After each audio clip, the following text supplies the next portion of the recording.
और चलिए आप खबरें विस्तार से जानेंगे। सबसे पहले बात करेंगे भोपाल से अहम खबर की, जहां विधानसभा चुनाव के लिए एक्टिव हुई बीजेपी। चुनाव से पहले बीजेपी की विकास यात्रा की शुरुआत आज हो रही है, जहां आज मुख्यमंत्री शिवराज सिंह चौहान भिंड से विकास यात्रा की शुरुआत करने वाले हैं। विकास यात्रा के दौरान सभी मंत्री अपने प्रभार वाले जिलों में जाकर सरकार की उपलब्धियों को बताएंगे।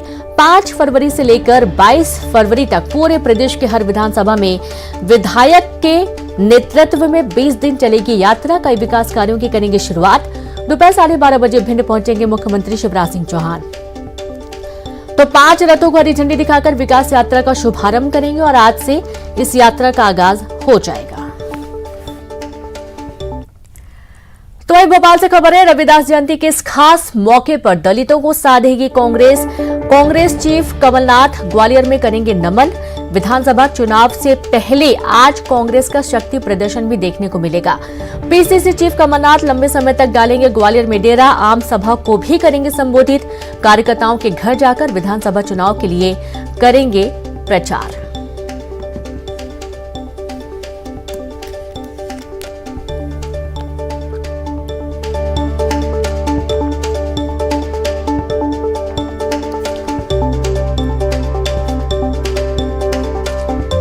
बड़ी खबर आपको दे रहे हैं भोपाल से। रविदास जयंती के मौके पर दलितों को साधेगी कांग्रेस और उसके लिए आज कमलनाथ ग्वालियर का दौरा करेंगे और यहां पर नमन करते हुए विधानसभा चुनाव से पहले कांग्रेस का शक्ति प्रदर्शन भी आज देखने को मिलने वाला है। और चलिए सीधे रुक करेंगे ज्यादा जानकारी के साथ। संवाददाता सुशील जुड़ गए हैं। सुशील, रविदास जयंती के खास मौके पर दलितों को साधने की कोशिश है कमलनाथ की?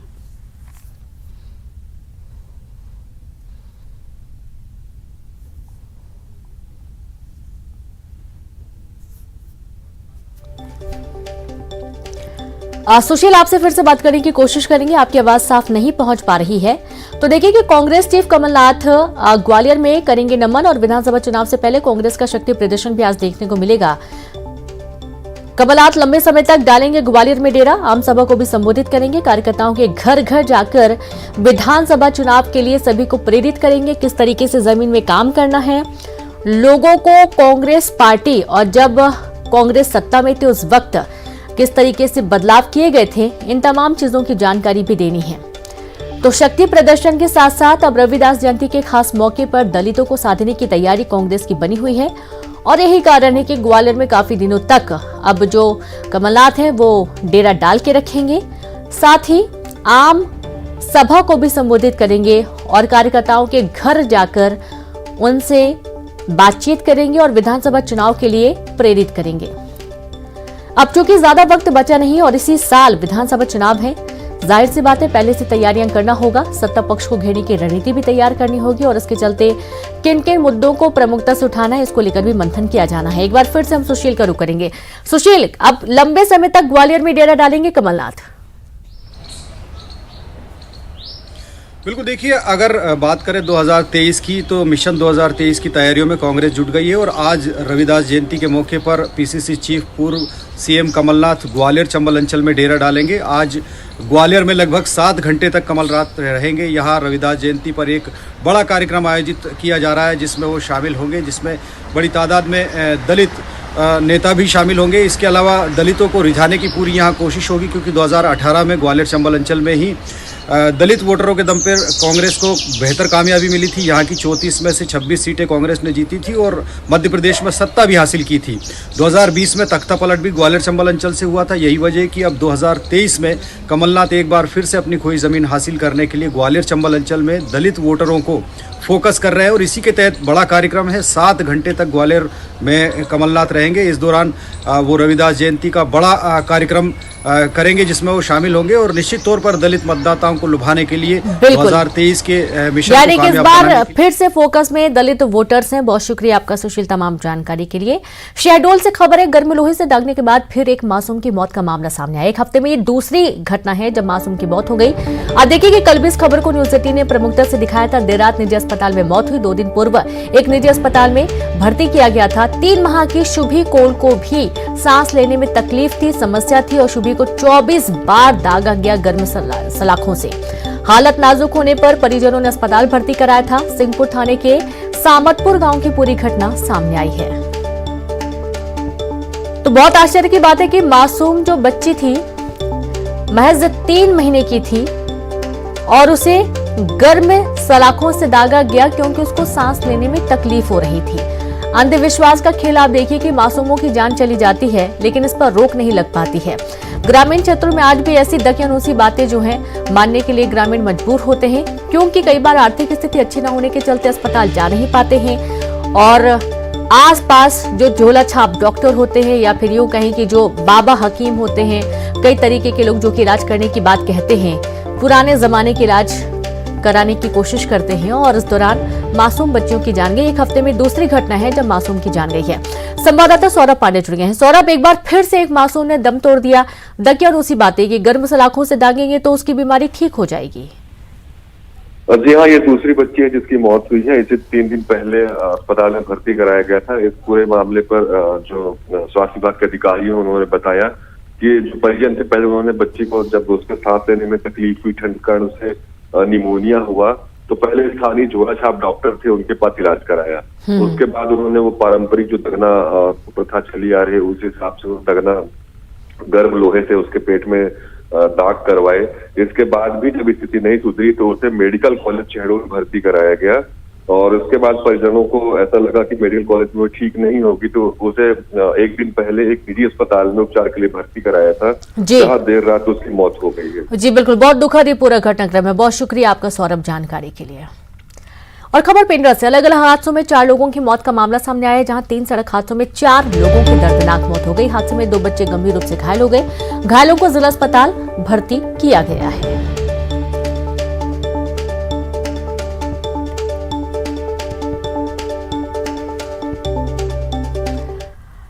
और चलिए अब आपको दिखाते हैं वायरल सुपरहिट।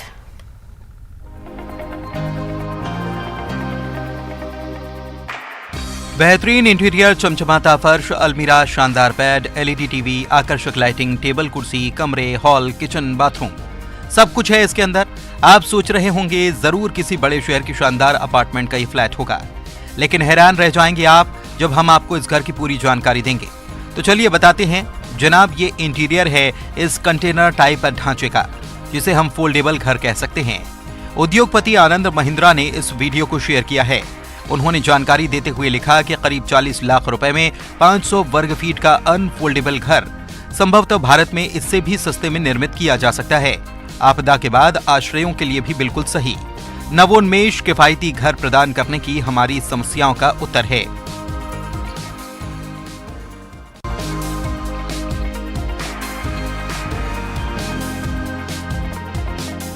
सोशल मीडिया पर वायरल वीडियो तो आपने बहुत सारे देखे होंगे, लेकिन दावा है कि ऐसा वीडियो शायद ही आपने कभी देखा होगा। डांस करते इस शख्स को देखकर आपकी नजरें स्क्रीन से हटेंगी नहीं जनाब। आप कहेंगे वाओ, ये तो गजब है, शानदार है। वीडियो अफ्रीकन देश का लग रहा है, जिसमें पारंपरिक वेशभूषा में डांस कर रहा है।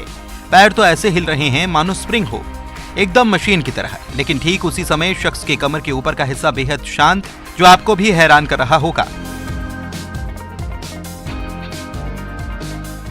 आप सोच रहे होंगे कि ये कैसे संभव है। तो जनाब, इस दुनिया में एक से बढ़कर एक कलाकार हैं। धरती बिरलों से भरी पड़ी है।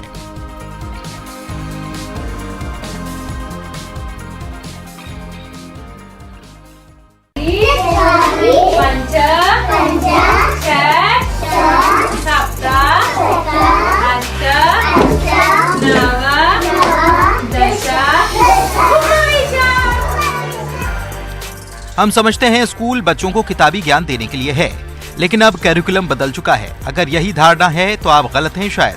अब स्कूलों के करिकुलम में गीत, संगीत, खेल कूद, पेंटिंग, कला समेत कई तरह के एक्स्ट्रा एक्टिविटीज भी शामिल हो चुके हैं। बच्चों को किताब से बाहर की दुनिया भी दिखाई जा रही है। जिस खेल के लिए गांवों में बच्चे माता पिता से पिट जाया करते थे, वही खेल अब स्कूलों में पढ़ाई के साथ का हिस्सा बन चुके हैं। तस्वीरें देखिए, मैडम क्लास ले रही हैं, लेकिन ये क्लास है मनोरंजन की।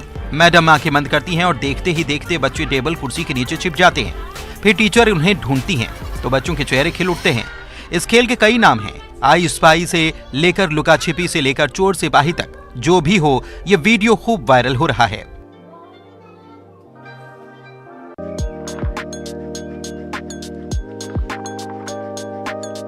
वो सुहाने दिन, आशिकाने दिन, ओस की नमी में भीगे वो पुराने दिन गुजर गए, हम किधर गए। बचपन और पुराने दिनों को ढूंढते हुए अक्सर हम इन पंक्तियों को गुनगुना लेते होंगे, फिर बहुत मिस करते होंगे। आह, वो पुराने दिन कहाँ चले गए। तस्वीरें उन्हीं यादों को जिंदा कर देती हैं। अलग अलग इलाकों में इस खेल के अलग अलग नाम होते होंगे। बच्चों के चप्पलों के ढेर हैं, जिसको ध्यान में रखने की जिम्मेदारी एक की है। चप्पल छुड़ाने में सभी लगे हैं, एक अकेला परेशान होता है। यही तो थी मस्ती। बच्चों के खेल का वीडियो खूब वायरल हो रहा है, जिस पर लोग अपनी अपनी पुरानी यादों को साझा कर रहे हैं। आप भी मजा लीजिए अपने पुराने दिनों का।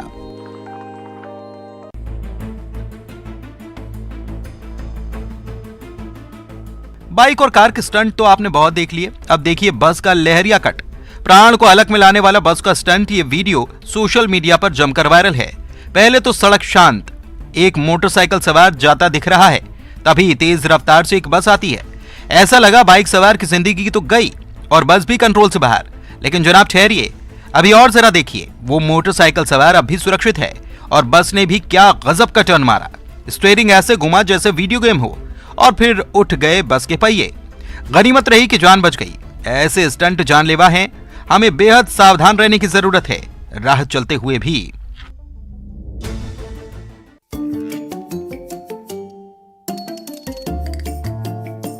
मेट्रो में इत्मीनान से सोते हुए सफर करते इस युवक को देखिए। अब देखिए इस चूहे को, जूते पर चढ़ता है, फिर पैरों से होते हुए युवक की गर्दन तक पहुंच जाता है। अभी तक युवक सो ही रहा है। चूहा पेट पर आकर ठहरता है, फिर हाथों पर चलता है और अगले ही पल माथे पर। अब युवक को गुदगुदी होती है और चूहे को देखकर वो उठ खड़ा हो जाता है। वो चीख जाता है ना हैरान कर देने वाला वीडियो। मेट्रो में ही सफर कर रहे किसी यात्री ने घटना को कैमरे में रिकॉर्ड कर लिया, जो खूब वायरल हो रहा है।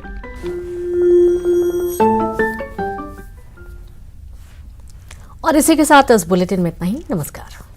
2023 के मध्य प्रदेश के चुनाव में जीतू पटवारी की भूमिका क्या रही? पूरे होश और हवास में इतना तो बोल सकता हूँ, कार्यकर्ता तो रहूंगा। कितनी मैच्योरिटी राहुल गांधी में, कितना फर्क आप देखते हैं कि यात्रा से पहले और यात्रा के बाद? ये तो चम्मच लेके पैदा हुए। सोनिया गांधी जी के और राजीव जी के परिवार में नहीं होते तो क्या होते। वो लोगों ने देखा कि राहुल गांधी का वो दृष्टिकोण या वो व्यक्तित्व नहीं है, ये तो दूसरा है। ये तो जरूर हुआ है। कांग्रेस सत्ता में आती है, भ्रष्टाचार कैसे खत्म करेगी? क्योंकि ये सालों से होता आ रहा है। दो लोग करप्शन के लिए दोषी माने जाते हैं, एक राजनेता और दूसरा एक अधिकारी, ब्यूरोक्रेसी। तो अगर इन दोनों को सुधारने की व्यवस्था बनेगी, तब नीचे ये भ्रष्टाचार धीरे धीरे समाप्त होगा। भ्रष्टाचार नीचे से नहीं, ऊपर से समाप्त करने की आवश्यकता है। लगता है आपको कि संतों को सियासत में होना चाहिए? ऐसे संत कथाकार हुए हैं जिनने समय समय पे समाज को दिशा भी दी है, और अगर उन्होंने गलत लाइन ली तो समाज ने उनको वापस ठीक भी किया है।